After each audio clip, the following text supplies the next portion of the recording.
we have some controversial statements emerging after the recent clash between the All Blacks and Ireland. A former Australian captain shared his view on the match, and his words are raising a few eyebrows. Was the All Blacks' victory more predictable than we thought? Or is there something deeper about the way these teams faced off?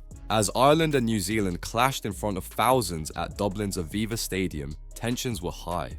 Rieko Ioane led the haka, fueling the energy before the All Blacks took on the world's then top-ranked team. Many considered Ireland the favourites, but history has shown that it's dangerous to count the All Blacks out. Just a week earlier, New Zealand had clinched a narrow 2-point win over England, and now they were ready for another showdown after a short turnaround. Damian McKenzie shone, securing Player of the Match honours with an 18-point performance thanks to 6 penalty goals. Will Jordan's try solidified New Zealand's 10-point win, leaving Irish fans stunned. Reflecting on the game, former Wallaby Stephen Hoyles wondered if people had underestimated the All Blacks going into this clash. Hooper, on the other hand, had a different view. Speaking on SENZ's Between Two Posts, he emphasised that New Zealand remains as formidable as ever.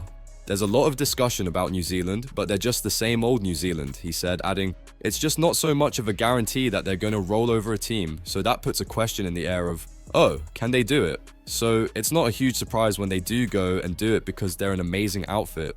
Hooper pointed out that, despite the pressure on them, they've got the players that can do it, so they go and win, like you would see against the top 2 teams in the world. In his view, the All Blacks are always a team to be reckoned with, especially in high-stakes games like this. The game itself was a tense back and forth. Jack Crowley put Ireland on the scoreboard early, but it was McKenzie who answered with 3 penalty goals, pushing New Zealand ahead in a close battle.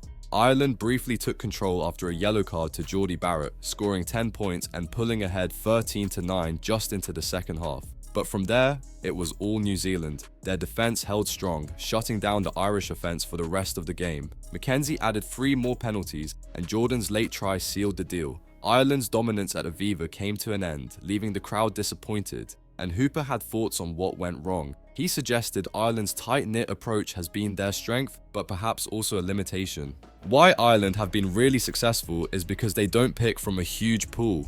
Everyone's kind of playing together, and that has its benefits. You should be able to come together quicker, he said, but he also noted that Ireland's errors and penalties may have reflected a lack of discipline. Uncharacteristic handling errors looked a bit dewy and wet, and it comes down to fine margins. They were ill-disciplined as well, maybe forcing their hand too much rather than allowing things to happen. So, here's the big question. Was Ireland's loss really inevitable, or is this a sign that the All Blacks are still underestimated?